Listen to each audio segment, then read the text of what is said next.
Warning, انتباہ، disclaimer. یہ programme حساس نوعیت کا ہے۔ اس پروگرام میں جنسی زیادتی اور تشدد کے واقعات اور نامناسب رویے اور زبان شامل ہیں۔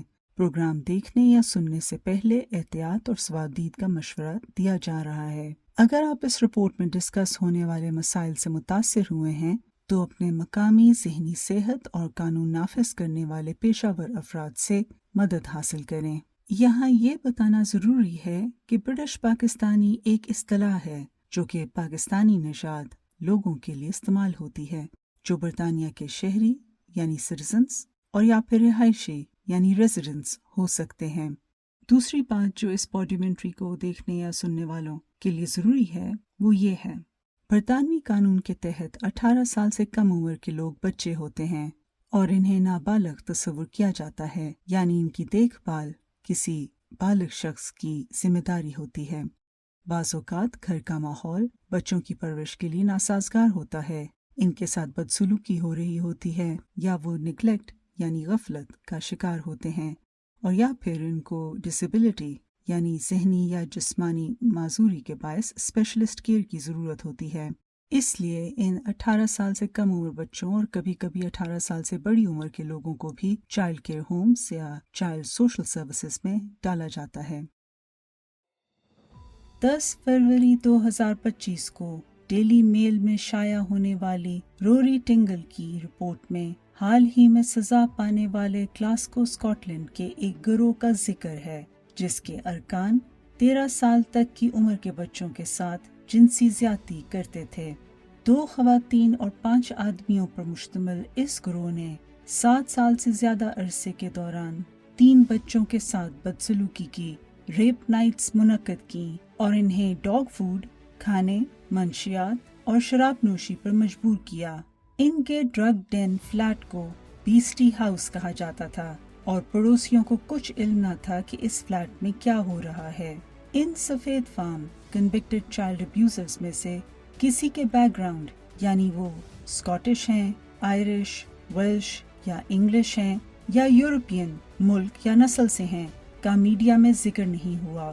وہ اسکاٹش شہری ہیں، یونائٹڈ کنگڈم کے شہری ہیں، برطانوی شہری ہیں یا نہیں، اس کا بھی میڈیا میں ذکر نہیں ہوا۔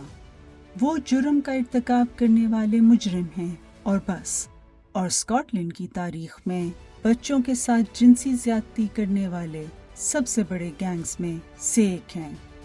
لیکن پچھلے 10 برسوں میں برطانیہ میں کچھ ایسے کیسز سامنے آئے ہیں جو انتہائی متنازع ہیں، جن میں یہ نظر آیا کہ برطانیہ کے سماجی ڈھانچے، قانون نافذ کرنے والے اور انصاف دلانے والے ادارے وکٹمز کو تحفظ دینے میں ناکام رہے ہیں۔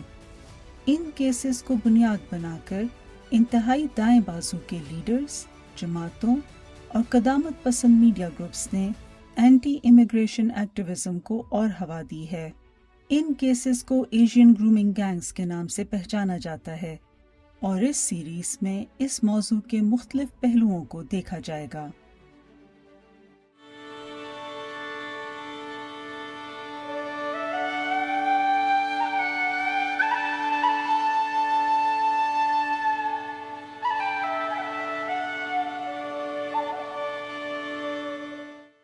گرومنگ گینگ سکینڈل کیسے سامنے آیا اور اس پر اب تک کتنے مقدمے یعنی پروسیکیوشنز ہو چکے ہیں؟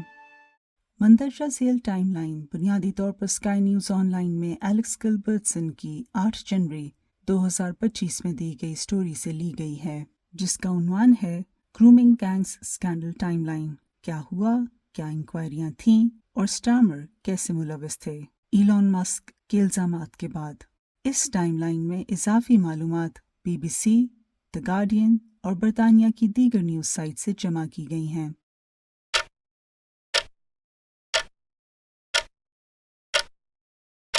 دو 2001 سے پولیس اور کونسل کو ان ٹیکسی ڈرائیوروں کے نام بھیجے گئے تھے، یعنی ان کے علم میں تھے، جو مبینہ طور پر رادرہم کے چلڈرن کیئر ہومز یعنی بچوں کی دیکھ بھال کرنے والے گھروں سے لڑکیوں کو جنسی زیادتی کے لیے پک کرتے تھے۔ لیکن ان آدمیوں کے خلاف، جن میں زیادہ تعداد پاکستانی نژاد برطانوی آدمیوں کی تھی، کیسز اور سزا 2010 میں شروع ہوئے اور 2024 تک چلتے رہے۔ کنوکٹ ہونے والے آدمیوں کی کل تعداد اب تک 61 ہے۔ رودرم کے کیسز میں حالیہ جو کیس ریزالو ہوا وہ تھا ڈیوڈ سینر کا۔ 15 اگست 2024 کو 77 سالہ ڈیوڈ سینر کو 2005 سے 2017 کے 12 سال کے عرصے کے دوران 8 متاثرین کے خلاف، جن کی عمر وقوع کے وقت 8 سے 17 سال کی تھی، کے خلاف جنسی جرائم کے الزام میں 24 سال قید کی سزا سنائی گئی۔ ڈیوڈ سینر کا موڈس آپرینڈی یعنی پھانسنے کا طریقہ یہ تھا کہ وہ ان بچوں کو اسکول اور کیئر ہومز کے باہر سے اپنی ہمر لیموزین میں یہ کہہ کر بٹھاتے تھے کہ بچے ان کی کمپنی کے لیے پروموشنل ورک کریں۔ سینر کو آپریشن سٹو ووڈ کے تحت گرفتار کیا گیا۔ سینر بچوں کو کپڑے اتارنے یا ناچنے کی ترغیب دیتے اور ان کے ساتھ ریپ یعنی عصمت دری اور جنسی زیادتی کرتے رہے۔ جج نے سزا سناتے وقت یہ بھی کہا کہ سینر یہ سب کچھ اس لیے بھی کر پائے کیونکہ بچوں کی زندگی میں والدین کا اثر و رسوخ اور تعاون نہیں تھا جو سینر کو روکنے میں بچوں کی مدد کرتے۔ سینر کے متاثرین جو اب تمام بالغ ہیں نے کورٹ کو بتایا کہ انہیں لگتا ہے کہ سینر نے ان کا بچپن چھین لیا ہے اور مردوں پر ان کا اعتماد ختم کر دیا ہے۔ ان میں سے بہت سی نوجوان خواتین نے کہا کہ وہ اپنی ذہنی صحت کے حوالے سے جدوجہد کر رہی ہیں، اپنے آپ کو تنہا محسوس کرتی ہیں، گھر سے نکلنے سے ڈرتی ہیں اور دوسروں کے ساتھ تعلقات بنانے میں مشکل محسوس کرتی ہیں۔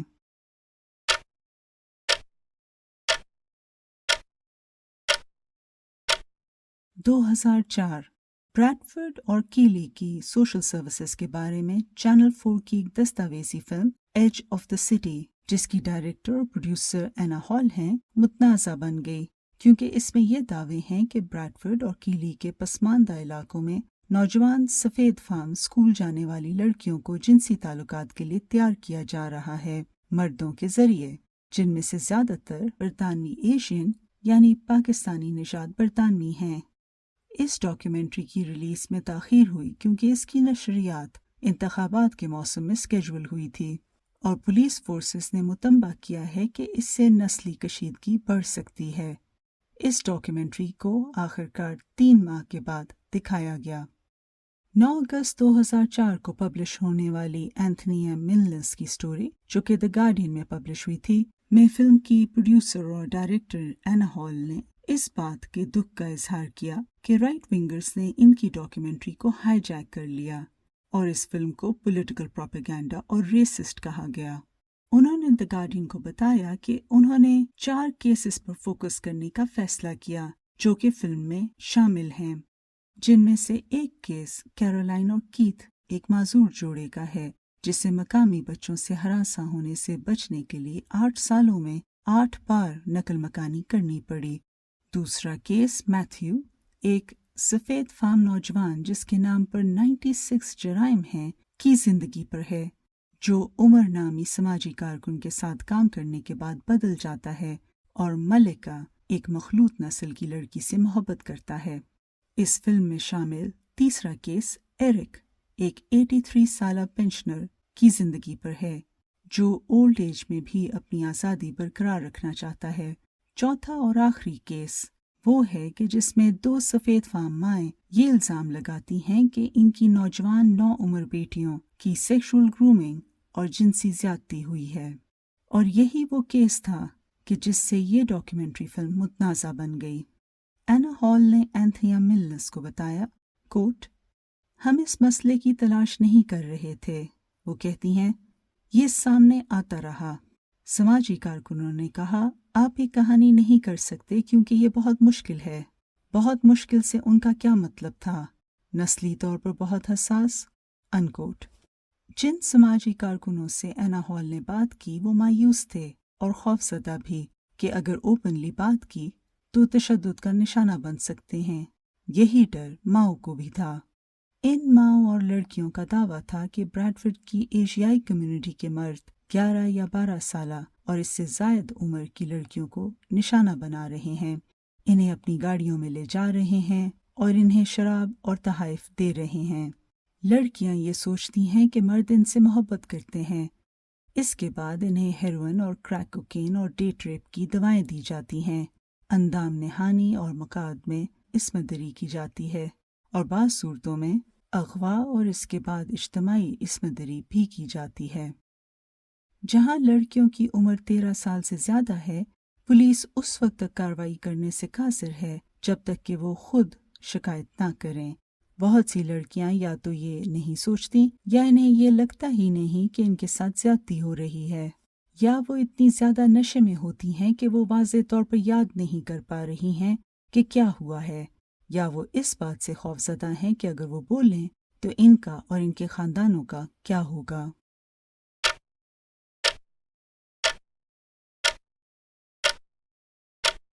2010 11 ایشیائی بیک گراؤنڈ کے آدمیوں کو ڈربشائر میں بچوں کی سیکشول ایکسپلائٹیشن سے منسلک جرائم پر سزا سنائی گئی۔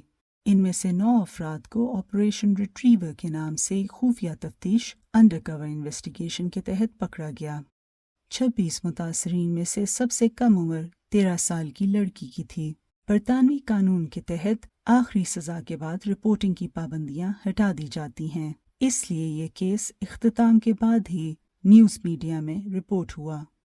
گروہ کے سرغنہ پاکستانی نژاد جنوبی ایشیائی صدیق اور لیاقت دونوں شادی شدہ اور بال بچے دار تھے۔ وہ زیادہ تر اسکول کی طالبات کو نشانہ بناتے تھے، جن میں سے کچھ اپنے خاندانوں اور گھروں سے دور اور لا تعلق تھیں۔ عدالت کو بتایا گیا کہ صدیق یا لیاقت جنسی تعلقات کے لیے سڑکوں پر گھومتے ہیں، متاثرین کو شراب، سگریٹ، منشیات اور کبھی کبھی فلیشی سپورٹس کار میں سواری کی پیشکش کرتے ہیں۔ ان لڑکیوں کو مختلف لوگوں کے ساتھ جنسی تعلقات قائم کرنے یا ان پر جنسی عمل یعنی سیکس ایکٹس کرنے پر مجبور کیا جاتا تھا۔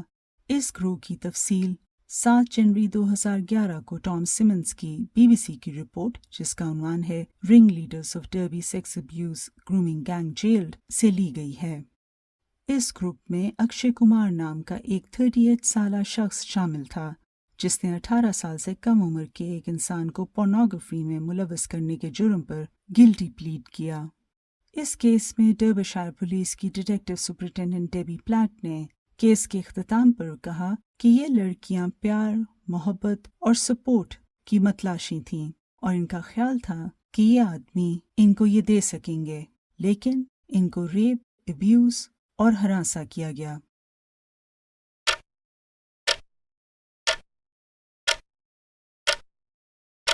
2011 اینڈریو نارفوک، جو کہ ٹائمز کے رپورٹر ہیں، نے 2010 میں رادرم والی چائلڈ ایکسپلائٹیشن سٹوری پر کام شروع کیا۔ ان کے 4 مضامین میں سے پہلا جنوری 2011 میں شائع ہوا۔ اگرچہ کہ ان کو نسل پرست کہا گیا، لیکن ان کی سٹوریز بالآخر نیشنل انکوائری کا سبب بنی۔ اینڈریو نارفوک نے دی ٹائمز کی 24 ستمبر 2012 کی سٹوری میں یہ لکھا کہ کوٹ خفیہ پولیس رپورٹس اور انٹیلیجنس فائلیں ظاہر کرتی ہیں کہ 1 دہائی سے زیادہ عرصے سے مردوں کے منظم گروہ مجازی استثناء کے ساتھ ملک بھر میں لڑکیوں کو گروم، دلال اور ٹریفک کر رہے تھے۔ پولیس کو مجرموں کی نشاندہی کی گئی، لیکن ان کے خلاف کارروائی نہیں کی گئی۔ انکوٹ۔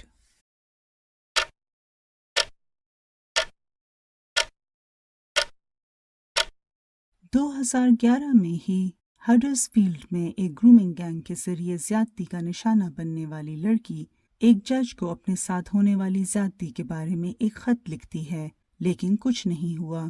پھر 2013 میں ایک اور متاثرہ لڑکی باضابطہ الزامات لگانے کے لیے فارمل کمپلینٹ کرنے کے لیے پولیس کے سامنے آئی۔ اس کے بعد اگلے 3 سالوں میں درجنوں لڑکیوں اور مردوں کے انٹرویو کیے گئے۔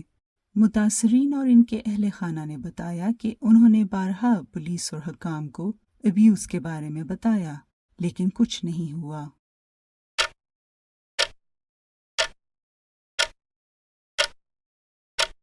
دو 2011 میں ہی آکسفورڈ میں پولیس اور کونسل نے شہر میں بچوں کے ساتھ جنسی زیادتی کے واقعات کی تحقیق کے لیے آپریشن بل فنچ شروع کیا۔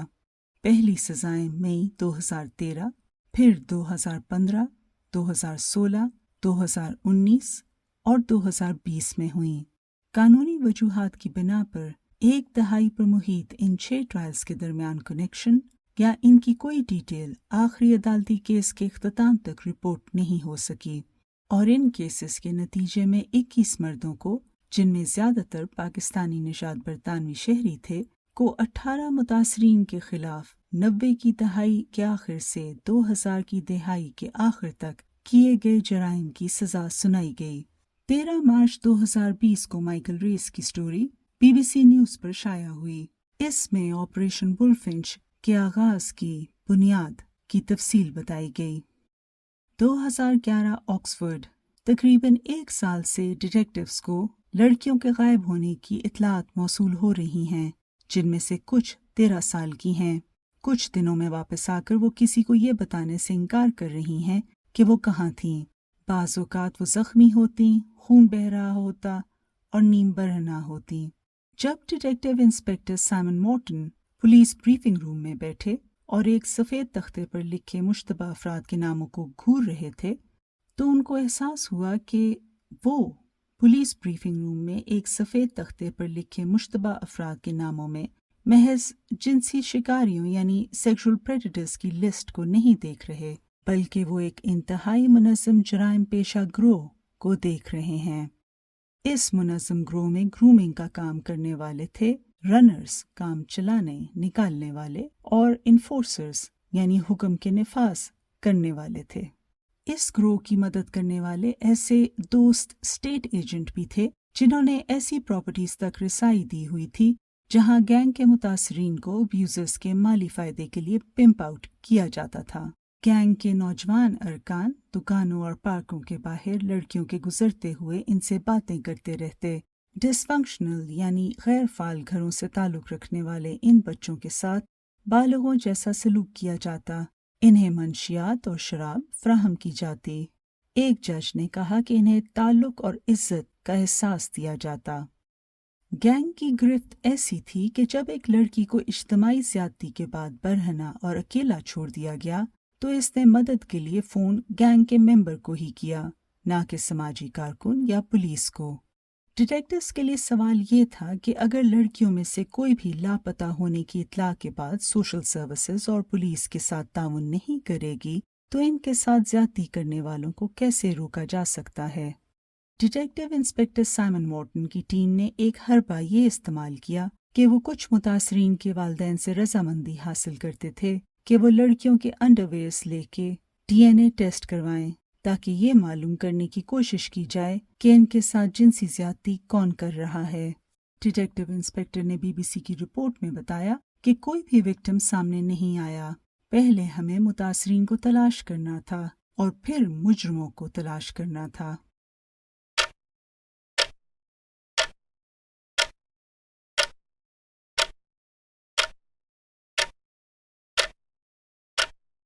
مئی 2012 آپریشن سپین کے تحت راچ ڈیل اور اولڈہم کے گرومنگ گینگز کے 9 افراد کو بچوں کی جنسی استحصال کے جرائم میں قصوروار ٹھہرایا گیا۔ ان کا سیکس رنگ 2008 سے 2 ٹیک اویز سے آپریٹ کر رہا تھا۔ یہاں یہ بتانا ضروری ہے کہ ان مشتبہ افراد کے خلاف 2008 اور 2009 میں مقدمہ نہیں چلایا گیا تھا، اور یہ شمال مغربی انگلینڈ کے چیف پروسیکیوٹر نذیر افضل تھے جنہوں نے اس فیصلے کو اوور ٹرن کر کے 2011 میں ان مقدمات کا آغاز کیا، جس کے نتیجے میں 2012 میں انہیں سزائیں سنائی گئیں۔ 9 مرد، جن میں سے 8 پاکستانی نژاد برطانوی اور 1 افغان پناہ گزین تھے، ان سب کی عمریں 20 سے 50 سال کے درمیان تھیں۔ سبھی ایک دوسرے کو جانتے تھے اور جنسی جرائم جیسے کہ عصمت دری اور جنسی اسمگلنگ کے مجرم ٹھہرائے گئے۔ زیادہ تر شادی شدہ تھے۔ 3 افراد نے بعد میں جلاوطنی یعنی ڈیپوٹیشن کا مقابلہ کیا۔ اس گینگ کے لیڈر شبیر احمد تھے اور ان کے بعد عبدالعزیز تھے۔ شبیر احمد کو دوسرے مردوں نے نابالغ لڑکیوں کو سیکس کے لیے سپلائی کرنے کے لیے پیسے دیے۔ ایک 15 سالہ لڑکی کو ان مردوں کے لیے 13 سال سے کم عمر کی لڑکیاں فراہم کرنے میں مدد کے لیے بھرتی کیا گیا تھا۔ پولیس کے مطابق متاثرین میں سے ایک لڑکی نے ایک رات میں